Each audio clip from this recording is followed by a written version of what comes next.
Hello and welcome back to Boxing Social in association with Betfred. My name is Ayman Khan and I'm here in Jeddah via Zoom with the one and only, the White Rhino, Dave Allen, back over in the UK. Dave, first of all, how are you doing? I'm very well, thank you, mate. I hope you're all right. Yeah, not too bad, not too bad at all. Once again, I just want to say thank you for taking the time out. I know you're very busy right now. You've got a young one who's just entered into the world. First of all, Dave, how's fatherhood been for you? Yeah, it's all right. It's tiring, very tiring. I was working for Sky yesterday, so I got home at like 1 a.m. and she's awake. You know, she ain't go to sleep till 4, and then have to feed her again at 7. Then we're off away again. It's a new day. All the days just roll into the next now. You know, there's no. Yeah, I didn't realise it was going to be this sleep deprivation, but here we are. She's worth it, so all good. Minus the sleep deprivation, Dave, I just want to go with the cliche question. Change your life, fatherhood has? I would say so, yeah. You know, you can't be selfish anymore. You know, and yeah, I guess that's the main thing. You can't be selfish. You know, the thing they're doing, you have to do it for us. So I wouldn't change a thing, but I would like a few more hours in bed sometimes. Final question on the little as well. How quick are you going to get her on the boxing pads as well? Oh, we'll see. She's a big lump, though. She's a big lump. She looks like her dad. So, you know, you never say never. But I'm hoping she goes down another avenue to make a living from boxing for definite. So, we'll see. Right then, Dave, let's jump straight into the boxing big fight coming up this weekend, Usyk and AJ-Joshua 2. First of all, can I get your immediate thoughts on the fight and how you feel about the fight going into the weekend? I'm really excited by it. I thought the first fight probably wasn't the most exciting fight. It's not a fight I would want to watch back over and over again, but you know, watching it live, it was enthralling. It was exciting. You know, at the time when you're watching big fights live, I thought Mayweather Pacquiao was exciting at the time, and it wasn't really, was it? But at the time, you're there waiting for Pacquiao to let that left hand go, and I guess with Joshua Usyk, you know, Usyk was winning. He was tallying the rounds up, and you just watching it waiting for Joshua to explode and land, and he never really did. But it was enthralling all the way through. So I'm really looking forward to it. I think we'll see a completely different fight this time. And yeah, I'm looking forward to it. £27 for the pay-per-view, not really giving me much joy, but I'm sure I'll try and get a few hours away from the kid and go watch it somewhere. So yeah, I am looking forward to it. I think it's a fantastic matchup. Yeah, I want to get your thoughts on this, especially as you've been so close to camps in recent years. Firstly, I just want to ask you, there's a lot of talk about in the lead up to this fight about how AJ-Joshua has to be different in his approach in this fight. But I want to know for yourself, who's been in the camp with Usyk, have we seen everything of Usyk in the ring, or are there more dimensions to his game yet to be seen? I think the first fight, I don't think either man was at the best, to be honest. I think Usyk's got gears to go through. I think he's got more gears to go through than the first fight. I think he was in first and second gear. He was doing what he had to do. I think he was probably surprised with the lack of ferocity that Anthony showed. I think maybe he has been a little bit. Don't want to say timid, because he's still been knocking out top class fighters and beating top class fighters since the first week's fight, but he has been a little gun shy since then. And I think Usyk was probably surprised at the lack of ferocity and the lack of big shots coming his way and the lack of physical pressure. And for me, watching it at the time, I remember thinking Usyk's winning this comfortably. And around halfway, I thought, I don't think they would put enough pressure on or landing enough to worry Alexander Usyk. So he must do something completely different. You know, it's on to Joshua to do things different. You know, Usyk would happily make it a boxing match again for sure. So I guess it's all on Joshua really, and what he changes up. What does Usyk do in those training camps? Can you take me back to when you were there and what it was like on a daily basis? Well, it was like prison, to be honest. It was one of the worst experiences in my life. You know, I sparred him on the first day. Right? I think I turned up at 18 stone 2 pounds, 12 days later, when he chinned me in sparring, I was weighing 16 stone 12. So I lost 18 pounds in 12 days through not eating and pretty much just being stuck in a room. So just want to clear that one up. I never really got to the first time around. I was knackered.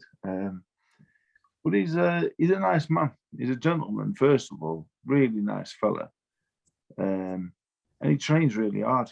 You know, the hardest workers I've seen, both men, Joshua and Usyk, both right up at the very top in terms of work ethic. You know, he would come in, he would warm up, he's eccentric, he would dance, he would pretty much do whatever he wanted to take over the gym. He's got a big personality. The first day we sparred 2-minute rounds, which was a surprise. We did 2-minute rounds. He did numerous. He did sparred myself. Alexander Babchenko. There was a former Olympic medalist, I believe from Russia, doing rounds. He was about 50. His head was bigger than mine. He was fucking massive, this fella. Couldn't believe the size of him. I was like, who's this? I thought, I hope I'm not sparring him. And we did 2-minute rounds, and then the next time it was 3-minute rounds, and then he'd jump out the ring after sparring, and he'd be hitting the bag and doing mathematical equations, and next thing you know, he's juggling, and you just kind of you're in awe of him, really. You're watching him, and you're just thinking, what on earth is going off? He's stood there in these green underpants doing all this. He gives me Tyson Fury vibes, you know, a bit of that eccentric genius. You know, they're so they're exceptionally clever, and there was certain spars where I you know, with experience, you realise. I remember sparring Usyk-Joshua 10 years ago, and I would have really good spars with him, and I would have a lot of success. And I think, bloody hell, I'm as good as an Olympic champion. Not realising that he was training in the morning and he was training midday, and I was turning up fresh as a daisy, you know, not trained for 6 months. So yeah, I realised that now. Usyk, he wasn't always firing all cylinders, but he was always clever. He rarely got hit by myself and the other sparring partners. And he would always continue to graft out after the round, whereas all those lot of spar, we'd get showered, we'd get changed. He would continue to go and do his mathematical equation on the bag. He'd be juggling, he'd be shadowboxing, he'd be going through things with his coach. I just remember being really impressed by him. Everything, as a man, as a fighter, as a boxer. Yeah, I came away very, very impressed, and I guess in awe of him. And I don't do that very often with anyone. So with him, yeah, he really impressed me. Quick question on that, just to follow on through that. When you see that, and when you see the training that we do over here, do you think, blimey, we should be doing a lot more of this, you know, changing this training up and doing things a little bit differently when it comes to training camps? I don't think so. I mean, obviously, I'm more boxing coach than boxer these days, and I would never. My lads I train, they can't bloody count. So I'd be all right asking them to times numbers together. Bloody hell, we're struggling. But yeah, I don't know. You know, they've got their way of doing things, and you know, I think he'd still be one of the best fighters in the world, whether he did maths on the bag or whether he just hit the bag. But you know, it's an interesting way of doing things. I think, you know, the Ukrainians, obviously other countries that have got a lot of success in amateur boxing. It would be interesting to watch how they do things. And obviously, it works. But I think overall, I think he's just massively talented and works really hard. You know, all these other things he does, these eccentric things, the juggling, the maths equations. I think it's all just, I don't know really. Maybe it's a bit more fun. Maybe if people start asking me questions while I hit the bag, I'd probably forget about the pain in my arms. I don't know how it works, but as far as boxing training goes, you know, I'm a big believer in, you know, basics done correctly. You know, I started training with Brendan Ingley. You know, we did our lines for an hour. You know, you do your blows on the bag. You know, it's just I don't know. We all do things differently, and it's worked for him. So obviously, it works. But I don't think if I took my lads to the gym that I trained, started asking them what 8 times 8 were, you know, it might take them 3 minutes to work it out, and the round's over. So it'd be a waste of time. So there we go. I'm not sure. Dave, in the few minutes you've had away from the little one, have you managed to have a look at the images circulating around of the size of Usyk that has been photographed, and then as well the size of Joshua? From the 2 pictures, it looks like Usyk's looking a bit bigger and Joshua's looking leaner, and how will that affect the fight if that's the case? Yeah, it's an odd one because, again, from personal experience, I put pictures online of me looking like I've got an 8-pack, and I filtered the life out of it. I've never had an 8-pack since I was about 12, so I never take pictures online seriously.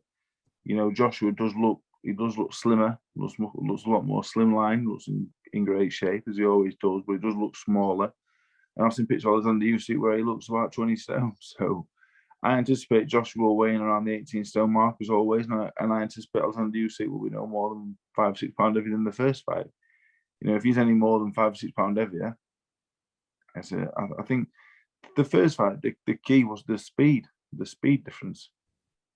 So Alexander Usyk, much smarter man than me, and the people that are working with much smarter men than me, they will know, you know, putting weight on will slow him down, and they will lose the biggest advantage he's got. So I would be very, very surprised if he's 5 or 6 pound heavier than the first fight. I'd be surprised if he's even more than a pound or two more than the first time. What have you made of the recent addition to the gym of Robert Garcia? We saw AJ go around to America and train with a number of different coaches, but he's settled on Garcia and Fernandez in the camp after leaving Robert McCracken. What do you think of that addition and what Garcia will bring to the game? I think Robert Garcia is proven. You know, he's proven top class coach, proven top class boxing man. But how many coaches do you need? What's the other fella there for? Doesn't make sense. Too many cooks boil the broth, don't it? You know, we saw the first time around, McCracken, Fernandez, the other fella, can't think of his name, the other fella in the corner, all shouting bollocks from the corner. Great jab. He wasn't even throwing a fucking jab. He was pouring at it. You winning the fight. Too many, don't want to say cheerleaders. I don't even know the other fellas. I don't even know who they are. But Garcia is a proven boxing man with a proven boxing. He's actually boxed himself at the highest level. He's coached at the highest level. So that's your man right there. I'm not sure what you need 2 or 3 coaches for. It doesn't make sense to me. How many coaches do you need? You need 1, don't you? So I'm not a big fan of. I look at it and I just think, what do you need? What do you need 2 or 3 for? 1 boxing coach, only 1. When I train the lads, I'm not having someone else come in and tell them what to do. Too many cooks spoil the broth. So I don't really like it. I didn't like it the first time round, and I don't like it the second time round, because you think after the first fight, you know, the first fight, I remember listening to it. I thought, who the fuck is that in the corner shouting? Do you know what I mean? Ron McCracken's another real boxing man. You know, I think going to Garcia was the correct choice after the first fight. But I anticipated that it would go with Garcia, and it would be him and Garcia. You know, so I don't know. It'll be interesting how it plays out. And how do you think it does play out? There's a lot of talk about Anti-Joshua having to be aggressive, backing up Usyk from the front foot, taking a bit of the Chisora game plan. Do you think that's what we see as the rounds unfold? I personally think he should go out early. You know, and the he's got to throw a jab. He was pouring last time with the jab. You know, it was like a rangefinder, I think they call it now. You know, I watched the Commonwealth Games the other day, rangefinder. I love all the amateur boxing vocab. Yeah, he was pouring with it, and he was touching with the right hand. I watched a little bit of the clips yesterday on Sky, and he was touching with the right hand to the body. You've got to go out there really, and he's got to stamp his authority. You've got to get the jab going. Forget about Usyk's head for a couple of rounds. You've got to forget about the head. Hit him hard in the body, in the arms, the shoulders, the chest. You know, aim around the elbows, hit the elbows, hit the hips. It don't matter. Hit Usyk, get him off balance. You know, use your strength and your power, and unsettle him. You know, minimum unsettle him. Belt him around the body. Usyk is only a slight man. He's 15.5 stone. Was in Marius Brady's bullying. Being completely honest, because Marius Brady's bullying for the last periods of the fight. So, you know, you can't go jab for jab with him. You got to stick the jab in his chest and then stick something behind it. Garcia, you know, as a coach, I think is aggressive minded, and so for that reason, I think it's a good idea. I think he should go out there really and try and get the job done. You know, I don't think it is a 1, 2, 3 round job for him, even if he does go out aggressive. But he'll set things up for later down the line. So I think the first round or 2 will tell us how the fight will go down. I personally think that Alexander Usyk will win around halfway. You know, there's being aggressive and there's being overly aggressive. You know, if he goes out there with the jab and starts trying to jab him in the head, you know, like, I think he's got to have a stiff jab this time round, but he's got to put it in his chest, you know, in his stomach, and don't miss. Be hitting him all the time, knock him off balance with the jab.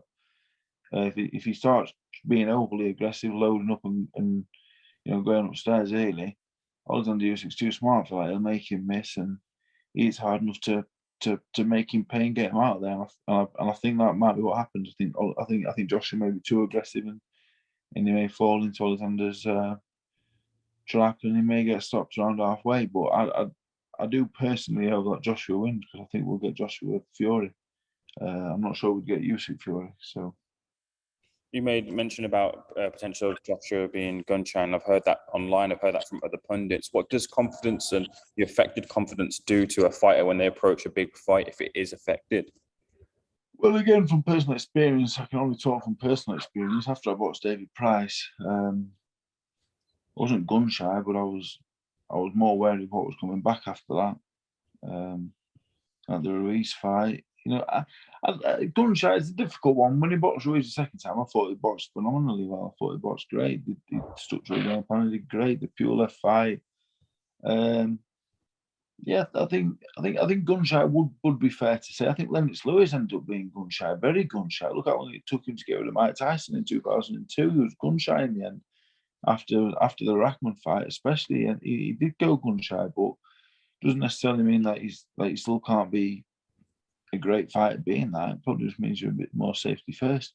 But I think the safety first approach against Usyk will mean he loses a lopsided decision again. So he it will be interesting. And I think Usyk, while he's not the heaviest puncher in the world, he's very sharp. So I do think the first 3, 6, 9 minutes of the fight will tell us how things are going to go down. Hypothetically, Dave, then, if Joshua was to get the win, which isn't a foregone possibility, how big is that victory, and where would you place him then on pound rankings, and then also comparing him to Tyson's resume? Well, I'm not a pound for pound man, because I don't know what we're going to do. Get Joshua and squash him a little bit, make him 5'8" and a bit thinner, and imagine him against Crawford if he was smaller and had less muscle mass. I don't like it, but if he beats Usyk, he's got to be the number one man with his body of work. He's great, from Parker at the time he boxed Parker to Takam, Klitschko. His record speaks for itself. Pure level's a good win. If he beats Usyk, for me, he goes to number one. I do believe that, yeah. Especially if Tyson is retired, definitely number one. This is for the number one spot. So yeah, I think I genuinely hope he does win.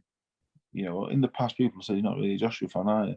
I'm not a fan of him, but on a personal level, I'm a big Alexander Usyk fan. So the first time around, I really wanted Usyk to win. I think he's a great bloke. But this time round, as a boxing fan, I want to see Joshua and Fury. I think that'd be the biggest fight of our lifetime. To be honest, I think it would.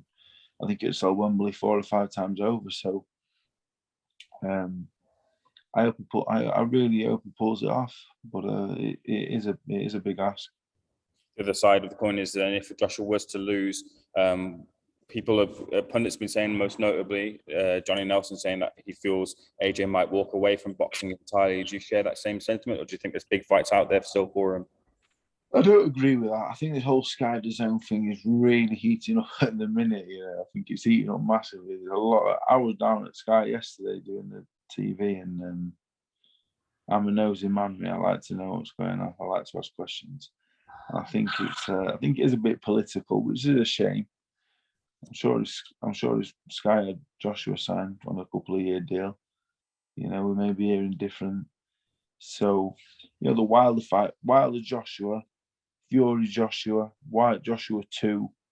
These are all fights. Whether he wins or loses Saturday, that will still be pay-per-view, still sell out stadiums, and we'd all still want to watch. So, if he does lose Saturday, depending on how it happens, there's loads out there for him. And I don't think he's the kind of fellow that's going to go, I've lost twice, so I better stop now. He'll want to come back stronger again. And Usyk and Fury, I've always said, they're light years ahead of everyone else. But if Fury's retired, Usyk wins, what's left for him to do? I think Anthony Joshua will be heavyweight champion of the world again. I just don't think it will happen this Saturday night. You mentioned there as well that if Usyk was to win, you maybe think that Fury Usyk wouldn't happen. Why do you feel that would be the case then? And also Tyson vacating his ring title, which is an interesting ploy as well to maybe get himself, some people say, into the headlines this fight week. Yeah, you know, I think Tyson's antics lately, the Chisora stuff and that, like, doesn't do much for me. You know, if he's retired, he's retired. He had a great career. I've been a massive fan of him. Nice fella, but you know, this is Joshua Usyk fight week. I'm not interested in Tyson Fury at the minute. And as a boxer, I'm not interested in him again unless he fights the winner of this fight. I don't want to see him box Chisora. I don't want to see him box anyone but the winner of this fight. So I think if Joshua wins, I think he'll be back and he'll box Joshua at Wembley. If Usyk wins, I don't think he'll be that bothered, to be honest. Not that I don't think he worries that he can't beat him, because I think Tyson thinks miles too big for him. But I just don't think he'd be interested in the Usyk fight. But the Joshua fight, I believe he'd be back for. You mentioned about the pay-per-view. There's a lot of pay-per-views going on at the moment. You're the common man, Dave. As the common man who's got the finger on the pulse. What does that do for you, the pay-per-views and pay-per-views we're seeing right now at the moment? Well, I seen something the other day. It was like something like there could be 9 pay-per-views before the end of the year. So Joshua Usyk's pay-per-view all day long. 27 quid's a joke, to be fair. You know, the way the world's going at the minute, asking for 27 quid is ridiculous. Catchall Taylor isn't pay-per-view in a million years. There's not enough people know they are. Brilliant fighters, but they're not pay-per-view. Joyce and Parker's never been pay-per-view, maybe in a trillion years. Never pay-per-view ever. Who's going to pay to watch that? How many people going down the street? Who knows Josie Parker and Joe Joyce? You know, again, brilliant fighters, but not everything can be pay-per-view. It can't. It just can't. The time we're living in, pay-per-view is for the real big ones that can't happen without pay-per-view.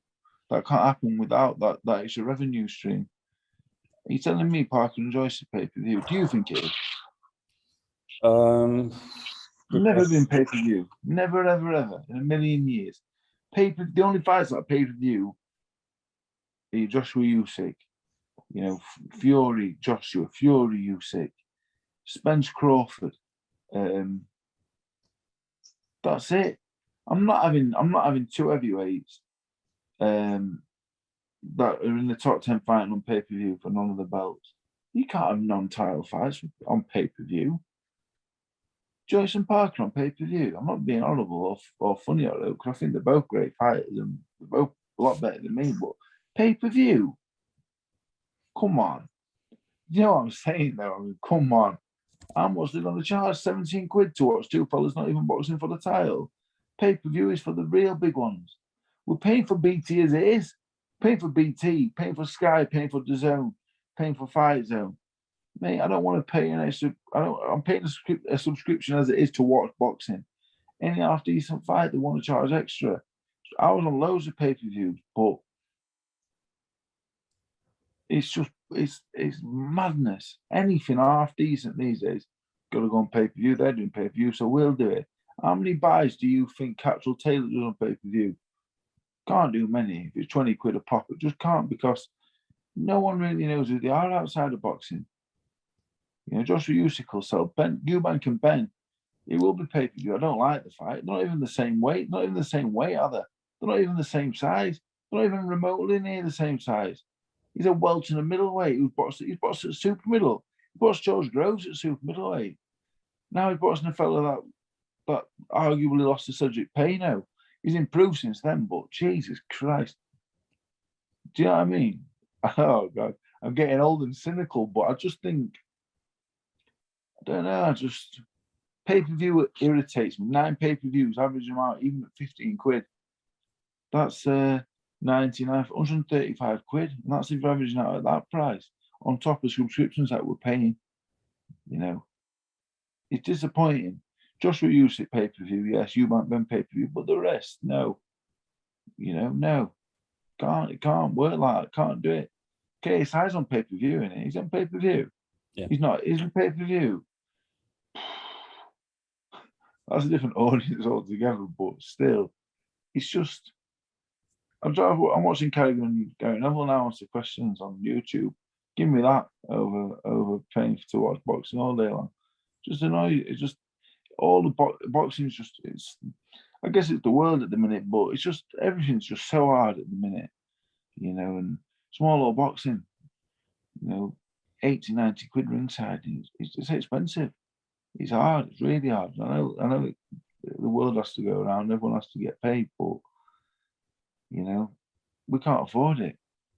You know, it's not 2019 anymore. I'm not headlining the O2.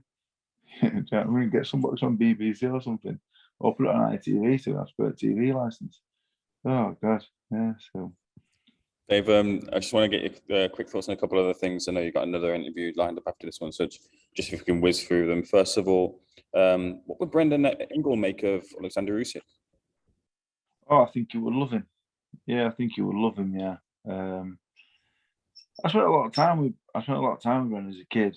He did a lot of lip picking. I remember building a wall for his son once, and it wasn't very pleasant. I remember once he got me filling. There was a big bag of sand, and there was an empty bag like 2 yards away from it, outside the church next to his house.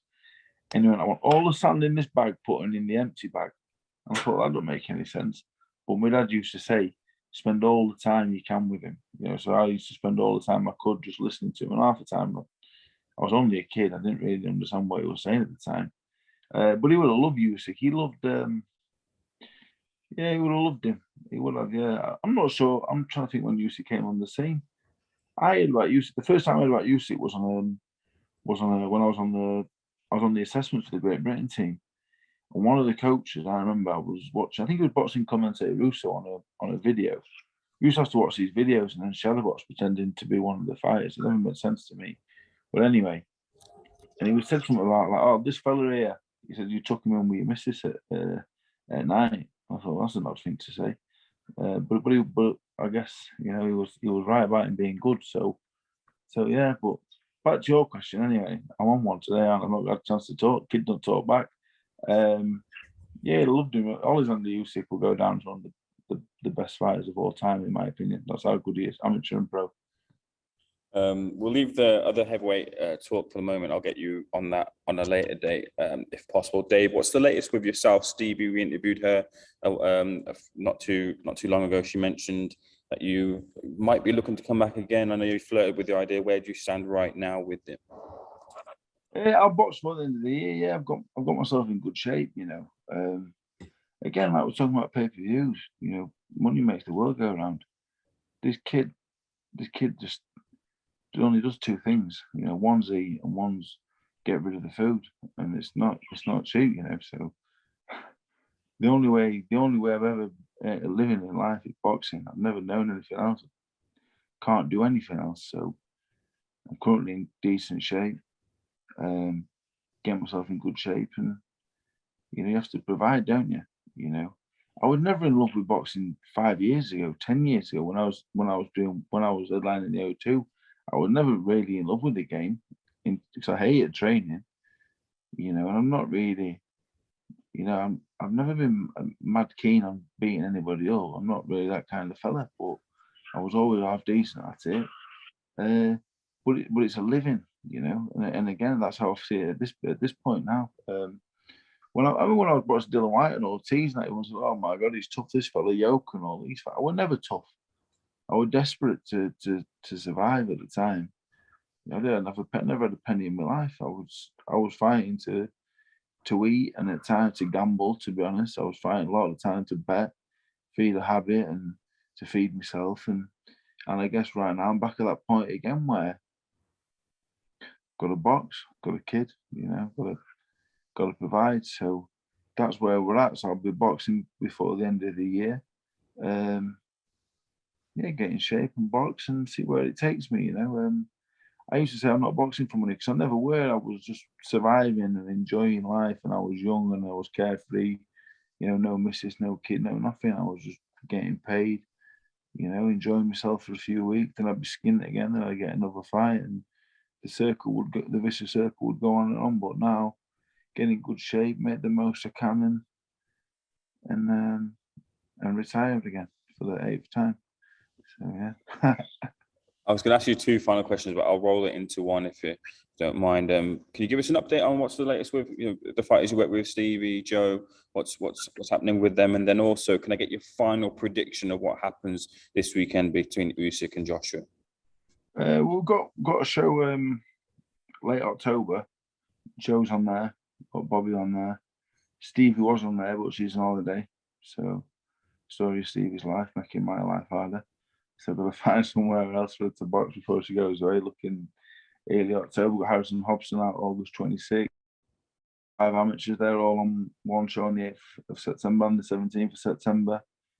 You know, really busy. I love the coaching, you know, and things are going really well. You know, we don't lose very often because they train like pros, you know, so they don't lose very often. They're doing really well, and the pros are all unbeaten. That I trained. Stevie obviously lost to Guinini, but hopefully she did what I did with Dylan White, you know, dived in and got beaten. I said, look, don't take it. The same that I was told by my management at the time. She did, she got beaten. You know, I think Stevie can I think she can box for a world title, you know, if she works hard and we're clever and we'll maneuver correctly. So yeah, things are going really. I love the training and managing because it's like a second go around at doing things right that I got wrong. I made so many mistakes. When I started managing training fights, people said, how can he do it? Got so many things wrong. Well, I think that's what makes me good at it. You know, and I do, and I care a hell of a lot more about them than I probably did myself. So things going to be on that front. And as for the fight Saturday, I think Usyk rounds 5 to 8. I think Joshua will. I think he'll be over eager. You know, I met Anthony 2012, and we was good friends for a couple of years. And I think he's a nice fella, but I think he takes things to heart, and I think he'll listen to people saying things like he's a bit gun shy, and he doesn't, and he didn't do this, and he needs to get stuck into him, and he needs to do this, and I think he may come out too gung ho and maybe walk himself into trouble early on and get into trouble that way. But you know, as I get older now, I genuinely hope he pulls it off. You know, we all have our moments in the sun, don't we? And we all have our successes, and we all have our downfalls. And I hope Saturday night is his night, and I hope that it sets up, you know, the biggest fight the UK probably will ever see in Fury Joshua. So I wish them all both the best. I was on the Usyk. I really like Alexander Usyk. I've got his jacket upstairs. I could sell that for a fortune. Keeps winning. So yeah, I'm happy either way. But I just hope it's a good fight, and I hope I can find somewhere local to show it, because I ain't paying 27 quid for it. I think you can get it on in the pubs. I think DAZN have done a deal where you can get it on in the pubs, so might save you a couple of quid if you. I might put a fake moustache and glasses on and go and watch it and get bothered. Dave, it's been a real pleasure once again. It always is a pleasure to speak to you. Thank you for giving me so much of your time, especially with everything what you got going on in live. Much appreciated, and we'll speak soon, Dave. Thanks again. Cheers, mate. Thank you.